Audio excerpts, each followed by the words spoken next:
요구하는 이명박을 중지하라! 문재인 대통령이 끝끝내 조혜주 후보자를 중앙선관위 상임위원으로 임명했습니다. 부정선거의 모든 조건이 갖추어졌다고 할 것입니다. 국회와의 상생과 협치를 내던지려는 대통령과 청와대에 대해서 강력하게 비판합니다.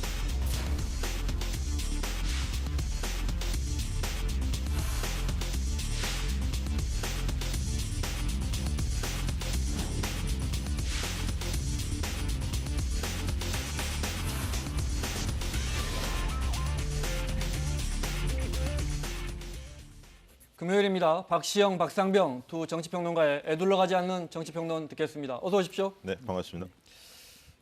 저거부터 좀 여쭤볼게요. 중앙선관위 상임위원 조혜주 전 선관위 기획실장을 문재인 대통령이 임명했는데 네.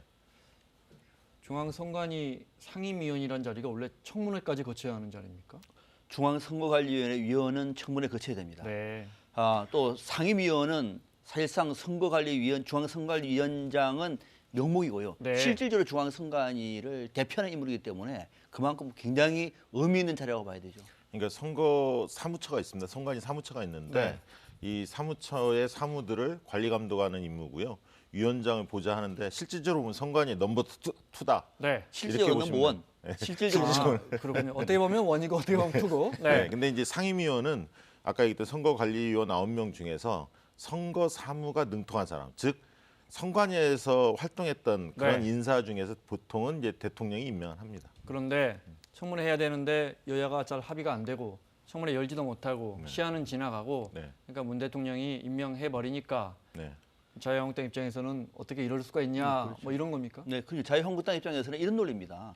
지금 조혜주 교수가 상임위원으로 되는 것은 법률적으로는 큰 문제가 있다고 저는 보지 않아요. 네. 근데 법률적인 문제를 넘어서서 문재인 대통령 대선 시절에 후보의 공명선거 특보를 지낸 분이 네. 그런 분이 상임위원으로 간다는 얘기는 다시 말하면 야당한테서 보면은 공명선거의 의지를 처음부터 훼손한다는 문제가 있는 것이고 내년에 또 총선인데. 그렇죠. 네.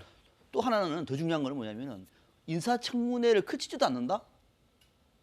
이거는 국회를 그냥 무시한다고 볼 수가 있는 대목이죠. 물론 어느 뭐 야당 탓이냐 여당 탓이냐 할 수가 있겠으나 아무튼 인사청문회를 그치지도 않았는데 대통령이 임명을 해버린다? 네. 그러면은 인사청문회도 뭐라 듣느냐라고 할 수 있는 대목인데 자유한국당 입장에서는 순순히 좋습니다 하십시오 이렇게 할 수가 없는 대목이죠. 그래서 지금 릴레이 농성을 하고 있는 겁니다. 자 하나씩 좀 따져보겠습니다. 조혜주라는 신임 중앙선관위 상임위원 임명장 받았으니까요. 네. 방금 화면에서 본 것처럼. 네.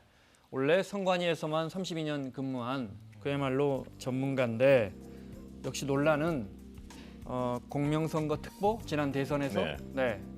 이게 선거법에 했냐 안 했냐. 그렇습니다. 근데 선거법이 우리나라 보면 모호한 규정이 많습니다. 그러다 보니까 귀에 걸면 귀걸이. 지금 하면은 민주당이 선거를 어떻게 치렀는지 백서를 내놨는데 거기에 조혜주라고 떡하니 적혀 있더라. 네. 네. 그러니까 이게 보통 대선 때 특보로 임명되는 사람이 수천 명에 달합니다. 네. 근데 어느 정당이나 대선 때는 대개 이제 공명선거에 대해서 특보를 임명을 합니다. 그런데 임명을 실제 했는지 안 했는지는 모르겠으나 대개 선관위 전직 출신들한테 자문을 받습니다. 왜냐하면 선거법이 굉장히 모호하게 돼 있기 때문에 선거 하나하나의 행위가 위법한지 안 한지를 판단을 잘 못해요. 그러다 네. 보니까 한국당이나 민주당이나 다 전직 선관위 출신들한테 수시로 자문을 받는 경우가 있습니다. 그래서 저는 자문은 받았을 것 같다. 그런데 본인은 특보로 임명된 바는 없다. 이렇게 보는 게 좀 타당하지 않을까. 저는 그렇게 좀 추정을 저는 해봅니다. 달라요. 네. 자문은 중앙선관위에 전화하면 다 해줍니다. 저도 선거 때 중앙선관위에 전화 많이 합니다. 특보가 된 거예요. 됐는데 별로 활동을 안 한 것 같아요. 특보한다고 해서 딱히 뭐 할 만한 일이 많지가 않아요. 앞서 말씀드린 것처럼 이것이 선거법에 저촉이 되나 안 되나 중앙선관위에 전화하면 얼마든지 친절하게 상의를 해주거든요. 특보한테 물을 필요가 없습니다. 그래서 아마 문재인 캠프 사람이라고 이제 나름대로 약속을 하고 특보에서 공명선거니까 모여도 괜찮아요. 한 명 했는데 이것이 뒤에 중앙선관위에 이 상임위원이 되리라고 생각을 못한 거예요. 그러니까 네. 법률적으로 문제가 안 되는데 이것이 정치적으로 볼 때에는 이거는 공명선거 의지가 없는 거야. 더더욱이 우리가 이 문제와 관련해서는 인사청문회도 하지 않았는데 임명을 한다고? 그럼 우리 야당의 존재가 뭐야? 네. 우리가 협조하자고 안 되지. 라고 하는 그 정서를 처음부터 좀 청와대 나름대로 인사수석실이라든지 인사검증을 할 때 좀 먼저 파악을 했으면 좋지 않았을까 하는 그러니까 생각이 이게 들어요. 법적으로 보면요. 선거관리위원회법이 있습니다. 거기를 보면 정당 가입 유무나 특정 선거 캠프에서 활동이 선관위원 위촉의 결격 사유는 아닙니다. 아니죠. 그러니까 해촉 네. 사유에 하나 들어가 있지 네, 박 위촉 사유는 교수님도 또 법적으로는 문제가 그렇습니다. 없다는 거고. 설사 당원이라고 네. 하더라도 당원이었다 하더라도 문제가 당원에서 없다. 써서 당원 근데 이제 당직을 그만두면 가능해요. 두 분 잠깐 언급하셨지만 자유한국당 입장에서는 아니 저 문 대통령 선거 캠프에 요만큼이라도 발을 담궜던 사람이면 다음에 우리가 총선할 때 뭐 이것저것 물어볼 때 혹시 우리한테는 불리하게 대답하고 저 민주당한테는 유리하게 대답하는 거 아닌가 뭐 이렇게 생각할 수도 그런 있는데 우려를 할 수도 있죠. 네. 예. 민주당 입장에서는 아니 32년 동안 여기서만 일한 분을 우리 전문성 있는 분 낙하산도 아니고 그런 분 임명했더니 백서에 이름 한 줄 올라갔다고 안 된다고 하냐 뭐 이런 거예요. 그렇습니다. 그러니까 네. 32년간 선거 실무를 했는데 특정 정파에 치우쳤다 이렇게 볼 수는 없겠죠. 선거에 능통한 사람인데 그리고 내부 고발자도 있고 선거 관리라는 게 네. 선거관리위원 9명이 협의를 합니다. 수시로 그 중요한 사안에 대해서는 그렇기 때문에 특정인이 무슨 독주를 한다는 편향에 빠질 가능성은 저는 네. 별로 없다고 보고요. 네. 보수 정권에서 사실 이제 2명 과거에 2~3명 정도가 이명박 정권이나 박근혜 정권 때도 정당이나 가까운 보수 단체 활동한 분들이 선거관리위원으로 위촉된 바도 아, 있습니다. 그런 적이 있습니다. 있어요. 네. 가까웠고 뭐 윤리위 정도는 그래도 있을 수 있지만 이거는 대통령의 선거 캠프의 특보 아니냐. 네. 어떻게 이런 분이 더더욱이 상임위원인데 알겠습니다. 이래가지고 네. 앞으로 우리가 어떻게 선거를 치느냐라고 네. 하는 것이 자유한국당의 고민인 거예요. 자, 이것 가지고 지금 한 달간 공방을 벌이다가 결국 어제 문 대통령이 임명을 해버렸는데 화면 보겠습니다. 지난 9일 조혜주 중앙선관위 후보 인사청문회 야당 불참으로 결국 30분 만에 정회됐습니다. 못 열린 거죠. 그리고 열흘 후에 여야가 청문회 개최를 놓고 또 실랑이를 벌였는데요. 선관위 지금 상임위원을 이렇게 캠프에 있었던 사람을 할 수 없다. 아주 간단한 얘기 아니겠습니까? 백서에 올라 있는 조혜주가 6,000명이면은 그러면 이 조혜주하고 선관위에 있었던 조혜주하고 다른 조혜주다.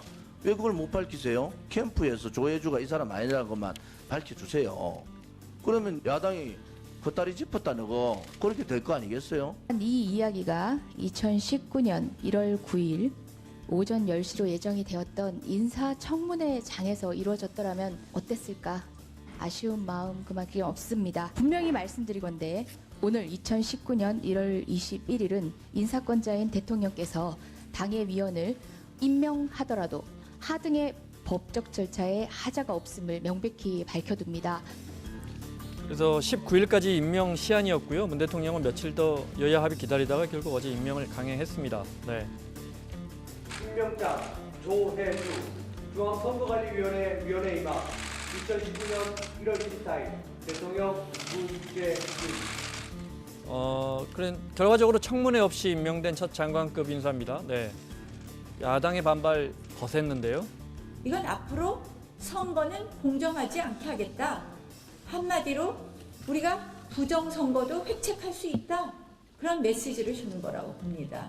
저희가 2월 국회에 그냥 할 수 없다. 모든 국회 의사 일정을 거부하고. 자, 그래서 지금 이 시각도 이미 거부가 됐고 화면 보시는 것처럼 릴레이 단식 농성도 시작했습니다. 네.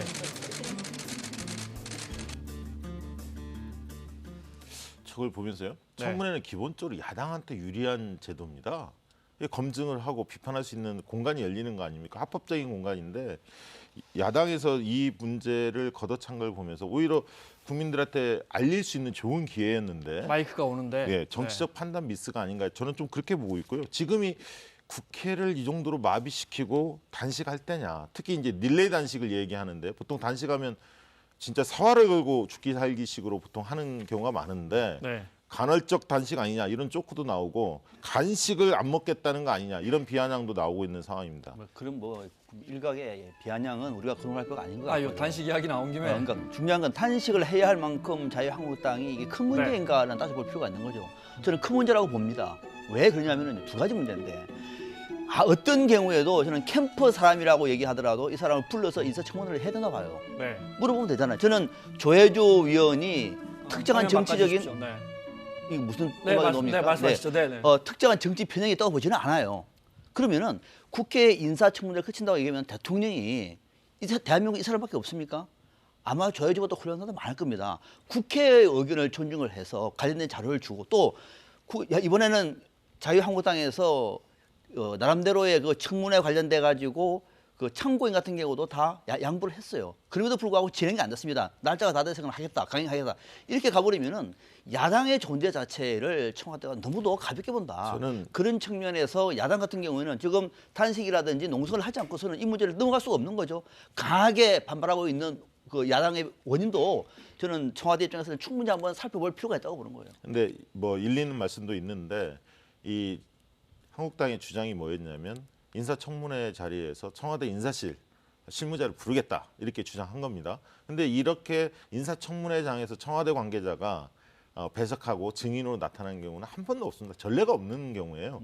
그래서 오히려 그런 증자들이 있었으면 뭐 특보로 기용된 게 있었으면 청문회 때 오히려 의혹을 밝히고 정면으로 돌파했으면 되는데 계속 회피하다 결국은 18일 날 행안위의 전체의 개입 시도했는데 한국당 의원이 9명인데 5명밖에 참석을 안 했습니다. 그래서 무산된 거예요. 그러니까 대통령으로서 법정 기한이 지났기 때문에 어쩔 수 없는 겁니다. 말씀하신 것처럼 예를 들어 바른미래당 권은희 의원이 인터넷 나무위키라고 해서 백과사전 같은 온라인에 거기에 이 조 후보자가 그 뭡니까 특보였던 사실이 원래는 나무위키에 특보로 적혀 있었다가 어느 날 갑자기 고쳐졌다는 거예요. 본인이 지웠다는 거 아닙니까? 본인이 지웠다든지 뭐 사회가 지웠다는 말도 있고 뭐 좀 누가 봐도 좀 납득이 안 되는데 이런 걸 청문회에서 딱 들고 나와가지고 이건 뭐냐 이렇게 물었을 수 있는 기회도 있었는데 그런 아쉬운 점이 있네요. 근데 이제 박 교수님 지적하셨듯이 지금 8번째인가 그럴 겁니다. 지금 그렇습니다. 청문 보고서가 채택 안 되거나 야당이 반대해서. 청문회 자체가 열리지 않은 건 첫 번째에서 처음이고요. 네, 뭐 다 여당도 할 말 있고 야당도 할 말 있겠지만 그 지난 정부에서도 물론 이렇게 그 당에 몸담았던 사람을 임명한 적도 있었지만 지금 정부는 아 그래요. 그럼 우리는 정말 이 사람이 참 전문가고 32년이나 선관위에 있었던 사람이지만 그 지적을 받아들여서 이렇게 할 수도 있는 거잖아요. 사실은 여당이라면. 그런 아쉬움이 분명히 있죠. 그래서 청문회가 열려서 이게 부적격 사유가 분명하면 대통령으로서 고민을 해볼 대목이 분명히 있었다고 보는데 이제 그런 과정이 없다 보니까 지금의 사태가 좀 벌어진 것 같고 과거의 사례를 좀 살펴보니까요. 청문회 자체가 보이콧한 사례는 박근혜 정부 때는 없었습니다. 이명박 정권 때는 4번 정도가 있었고요.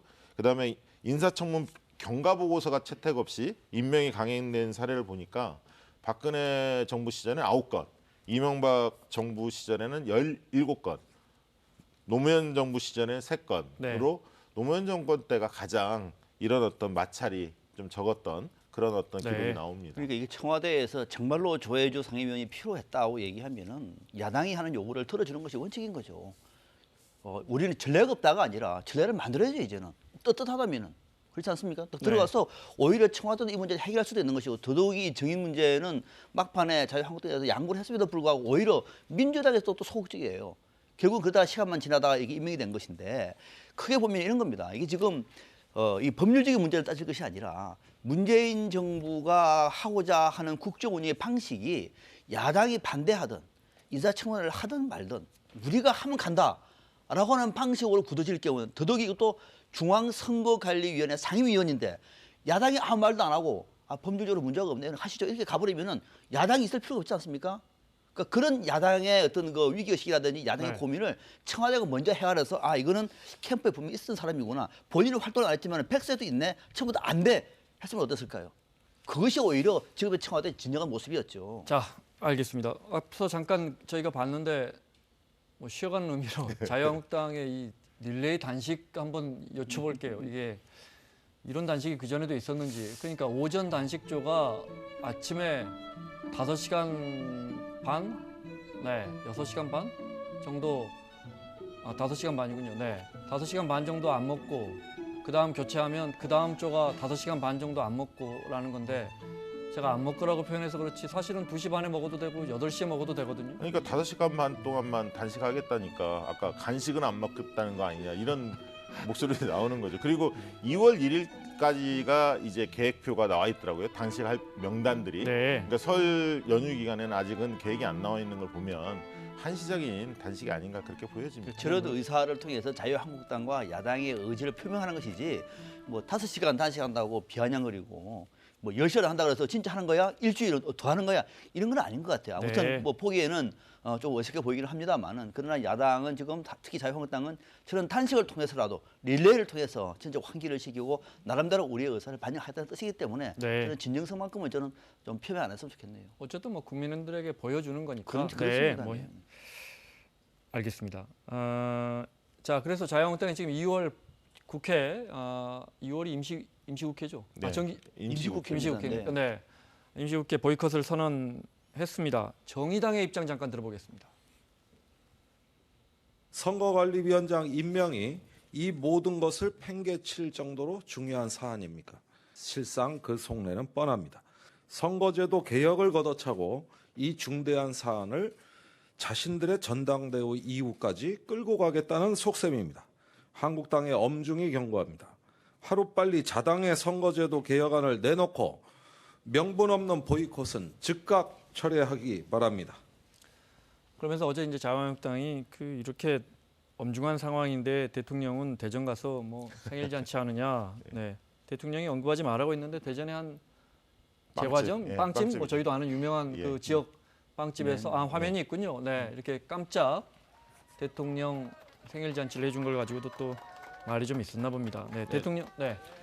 어제 이제 대전에서 4차 산업혁명 특별시 행사가 있었고요. 네. 그걸 마치고 이제 저 빵집을 들렀는데 왜 갔나 봤더니 온누리 상품권으로 결제했어요. 그래서 네. 온누리 상품권 지역화폐죠.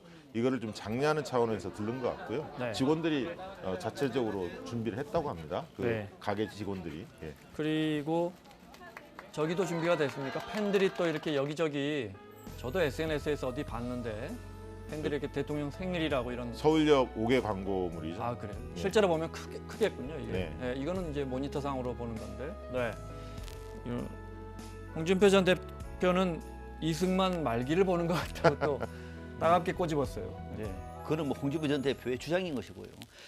과거에는 길거리에 가다가 보면 특히 지하철 같은 데 보면 문재인 대통령의 뭐 생일이라든지 이런 광고를 봐요. 처음에는 좀 낯설었어요. 네. 상당히 낯설었는데 즉시 시민들과 지지자들이 자발적으로 하는 거라고 얘기하면 저는 보기는 좋은 것 같아요. 네. 정치인들 같은 경우는 바깥에 나가서 뭐 당에서 하는 것도 아니고 사비를 드리는 것도 아니고 지지자들이 또 그 의미 있는 그러니까 길거리에서 저렇게 많은 사람들이 박수를 받을 수 있는 광고를 내세울 수 있는 정치인도 많지가 않거든요. 네. 저는 나쁠 건 아닌 것 같고 다만 이제 문재인 대통령 같은 경우에는 강력한 팬들이 있기 때문에 저것이 좀 지나쳐 버리면은요. 또 결국은 팬과의 또 충돌이 이어집니다. 그래서 어느 정도 좀 자제하는 것도 네. 보기 좋다. 네. 적절한 수위에서 이번에는 한 것 그렇습니다. 같고요. 네, 그런 자연스러운 정도. 광경이고 이걸 이상하게 보는 정치인이 꼰대 정치인 이런 느낌을 오히려 저는 받습니다. 알겠습니다. 네, 문재인 대통령 새해 들어서 경제 행보 이어가고 있습니다. 말씀 들으신 것처럼 대전 찾았었는데 어제 대전 찾아서 4차 산업혁명 특별시 만들겠다고 했는데 그러면서 트램 있죠, 트램. 이 네. 트램의 예비 타당성 검사 조사를 면제하겠다고 약속했습니다. 잠깐 보겠습니다. 대전의 수건 사업인 도시철도 2호선 트램에 대한 예비 타당성 조사 면제를 국가 균형 발전 차원에서 적극적으로 검토하겠습니다.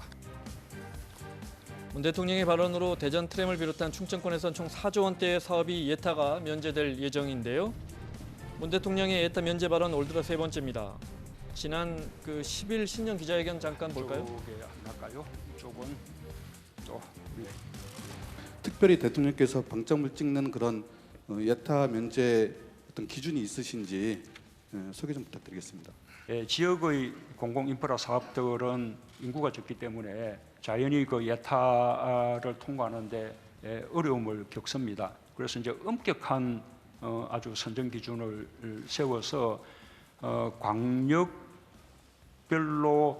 한 건 정도의 그 어떤 공공 인프라 사업들은 좀 우선 순위를 정해서 그렇게 선정 해야 되지 않을까 생각하고. 지난주 울산시는 문 대통령 방문 이후에 울산 외곽순환 고속도로의 예타가 면제될 예정이라고 발표했었는데요. 네. 그러니까 뭐 고속도로라든지 그렇습니다. 철도라든지 뭐 중요한 큰 토목 사업할 때 그 사업이 맞는지, 그렇죠. 뭐 사업성이 있는지. 그렇습니다. 네. 그러니까 철도, 도로, 항만, 뭐 공항 이런 것들인데요. 그러니까 500억 이상 사업이 네. 그 펼쳐질 경우에 국가 재정이 300억 이상 들어가면 예비 타당성 심사를 하게 돼 있습니다. 근데 경제성을 중심으로 하게 돼 있는데 그러다 네. 보니까 수도권은 예타 기준이 나오는데 비용 대비 편익이 높은데 네. 지방은 그렇게 되지가 않습니다. 인구도 적고 수요가 적기 때문에 네. 그러다 보니까 이제 면제해달라고 요구를 계속 광역단체장이 요구를 했던 거고 네. 대통령도 지역 균형 발전 차원에서 긍정적으로 검토하겠다. 면제 규정 자체가 남북 교류 협력이나 균형 발전의 경우에는 기재부 승인을 받아서 한정적으로 제한적으로 면제할 수 있는 규정은 있습니다. 예외적으로 예비 타당성 조사를 안 해줄 해줄 수도 수- 있으니까 네, 네. 대통령이 한 시도에 하나씩은 수건 사업 그거는 예타 좀 빼고 한번 추진해 보자. 다분히 정치적인 거죠. 예타를 국가재정법에 예비 타당성을 제외하도록 조항을 만든 그 근거가 뭐냐면은 정치 논리에 휘둘리지 않도록 하기 위한 거예요.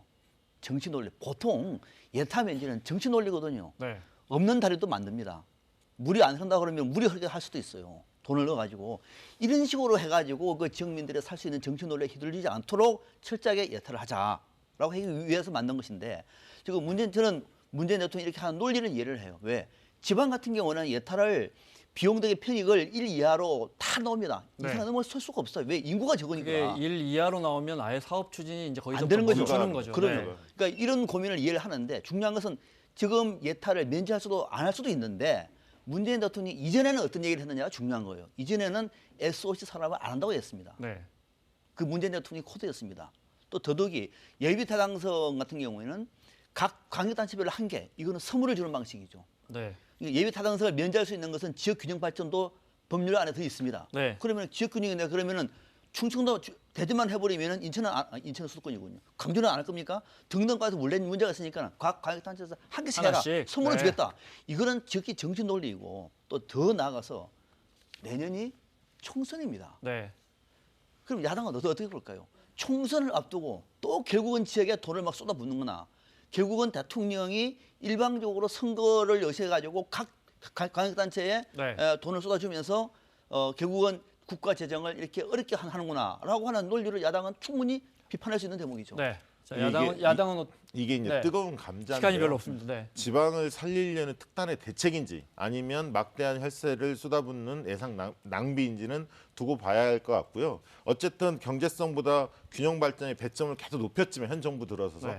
그럼에도 불구하고 BC가 안 나온다는 겁니다. 그러다 보니까 특단의 대책을 좀 고민한 것 같고요. 네. 그래서 생활 SOC 이런 거에도 뭐 9조 원을 편성을 하고 있고요. 네. 그래서 일자리 창출의 효과도 고민하는 것 같습니다. 네, 지금 말씀하신 BC라는 게 이제 들어간 돈 대비해서 편익이 거기서 얼마나 비용 나오는 분야 이제 편익이 사회적 그러면. 혜택, 뭐 네, 경제적 네. 혜택 이런 것들이 공공적 혜택 이런 것들이 들어간 돈보다는 높게 나와야 이제 사업이 추진되는데 그걸 이제 빼주겠다는 거예요. 그렇습니다. 야당은 어떻게 생각하는지 들어보겠습니다. 그동안 문재인 정부는 총선 공약으로 SOC 투자 안 하겠다. 그러다 그다음 생활형 SOC 투자하겠다 하다가 이제는 아예 이 총선용으로 SOC 투자를 예타 면제해서 하겠다고 합니다. 문재인 정권은 법도 없고 나라도 없고 국민도 없고 오로지 정권의 이익 그리고 총선만 있는 것으로 보입니다. 예비 타당성 조사를 도입한 이유가 저걸 도입해 봤더니 주로 KDI 이런 데서 하잖아요. 그렇죠. 네. 네. 도입해 봤더니 10건 중에 5건은 드랍되더라. 그렇습니다. 안 할 사업을 선심성으로 하더라 해서 지금 하고 있는 건데 대통령이 과거에 낭비 사례도 분명히 많이 있었습니다. 네. 예. 대통령이 지금 이거 빼주겠다는 거예요. 네. 교수님 말씀하신 것처럼 선거 앞두고 1. 지난 정부하고 뭐가 다르냐. 2. 결국 토목으로 콘크리트 발라서 성장률 높이려고 하는 그렇죠. 뭐가 다르냐. 어려운 질문이죠. 그러니까 공공 인프라 부분에서 상당히 어렵습니다. 그러니까 공공 네. 인프라는 늘릴 수밖에 없는데요. 그러니까 저는 아니, 건설 민주당이 지난 정부에서 공공 인프라 좀 그놈의 아스팔트 좀 그만 깔자고 얼마나 했습니까? 아니 근데 네. 철도하고 도로 중에서 시급하게 필요한 것도 있습니다. 그러니까 어떤 곳에 이게 들어서느냐가 중요합니다. 사실은 네. 그러니까 예를 들면 경남도 같은 경우는 남북 그 내륙 고속철도를 주장하거든요. 거제까지 이어지는 거를 주장합니다. 네. 그래서 물류를 혁신적으로 좀 개선하겠다는 겁니다. 그러니까 따져보면 필요한 것은 분명히 있습니다. 그러니까 저는 심사 기준이 면제를 하더라도 선정 기준을 어떻게 가져갈 거냐. 그다음에 지방 정부의 책임성 어떻게 강화할 거냐. 네. 그다음에 낭비 사례가 없도록 어떻게 관리할 거냐. 이런 것들을 꼼꼼하게 대책을 좀 마련해야 한다고 보고요. 네. 그렇다고 지금 복지나 소프트웨어 쪽만 계속 강화하는 것이 그러면 능사이냐? 그것이 아닐 수도 있습니다. 그러니까 토목이라 하더라도 필요한 인프라는 살려가는 게 지금 건설 경력이 완전히 죽었기 때문에 네. 부분적으로는 필요하다. 그러나 쓰임새가 있는 곳으로 가져가야 된다. 근데 알겠습니다. 토건 사업이 네, 간단하게. 필요하다 그래서 필요하죠. 당연히 생활형 토건 필요하죠. 필요한데 총선 1년 앞두고 대통령께서 각 관계단체별로 손들어 한 개씩 신청해 주세요. 예타 면제하겠습니다. 그거하고 다른 거죠, 차원이. 네, 근데 알겠습니다. 그렇게 총선을 자꾸 연관시키는데요. 총선 연관 만약에 총선 때까지 아무것도 못하면 임기 때까지 아무것도 못합니다. 네, 알겠습니다. 총선 끝나면 임기 얼마나 남았어요? 이게 근데 총선 이제 때 효과가 엄청 사업 큽니다. 결정할 때가 더 중요하다 하셨는데 사실 에타 안 하고 본설계 들어가서 사업 멈추게 하기가 쉽지는 않을 겁니다. 시간이 다 됐는데 그래도 홍준표 전 대표가 오늘 대구 서문시장 찾아가지고 거기서 출정식 하나 했더니 선언했나 봅니다. 이제 당대표 나오나 봐요. 네. 저는 지난주까지만 하더라도 출마하지 네. 않을 거라 봤거든요. 승산이 없기 때문에. 화면이 오후에 방문했는데 아쉽게 나왔습니까? 안 들어왔습니다. 아직. 아, 그렇군요. 봤는데 지금 너도 나도 다 나오는 분위기다 보니까 내가 왜 빠져? 나도 가야지. 지금 이런 생각을 하면서 아마 출마 네. 쪽으로 또 기울고 있는 것 같아요. 그러면은 다 나오셔서 다 심판 받으세요. 수일기에 굉장히 능한 사람이 홍준표입니다. 그러니까 지금 황교안 전 총리가 기스가 많이 난 거예요. 여러 사람들이 막 때리니까 흠집이 네. 많이 난 겁니다. 그래서 이 승산이 있다 이렇게 보신 것 같고 미니 네. 이제 대선판이 열린 건데요. 적어도 홍준표가 2인을 할 것 같습니다. 지금 분위기상 보면. 안 좋은 평가 같은데요. 네. 적어도. 네, 적어도 적어도 2위. 네, 네, 알겠습니다. 그렇게 하시죠. 유시민 이사장은 대선 후보 여론조사에서 나 좀 빼달라고 했는데 안 된다고 그랬다면서요. 그 그거는 규정이 있나 보죠? 그런 전례도 없고요. 네. 선관위가 그렇게 할 수 있는 권한도 아니, 없습니다. 아 이게 선관위에서 네, 중앙 선관위 선거 누구를 빼라 무슨 마라 할 심의위원회가 수 있더군요. 여론조사 심의위원회. 그렇습니다. 조사기관한테 네. 그런 가이드를 줄 수 있는 권한은 없습니다. 누구를 넣고 누구를 빼라. 그렇죠. 보다는 자율적으로 하는 거죠. 민간 기업의 중앙선관위가 지침을 줄 수는 없는 거죠. 누구나 빼할 수 없는 건데. 네. 그러니까 유시민 이사장이 그렇게 말했으면은 컨설팅에 사실 여론조사 하시잖아요. 여론조사 단체에서 안 하는 것이 유시민 위원장을 위해서 이사장을 위해서 저는 도움된다고 봐요. 거기서 빼줘야죠. 그러면은 본인이 빼달라고 얘기를 하는데 중앙선관위한테는 그런 게 없다 봐요. 정치가 참 잘 모르지만 참 묘합니다. 이렇게 자꾸 안 나온다 그러면 그러면 더 안 끼워주면 국민들이 될 관심 텐데 갖죠. 굳이 그 관심 갖죠. 넣어가지고 자꾸 그 논란을 만들고 물론 우리는 좋아요. 뉴스가 많으니까. 그러나 본인이 피곤하면은 앞으로 좀 빼주세요. 예, 저희는 안 정치 하도록 하겠습니다. 컨설팅을 하시니까 네, 여기까지 듣겠습니다. 박시영, 박상병 두 분 정치평론가와 함께했습니다. 다음 주에 뵙겠습니다. 고맙습니다.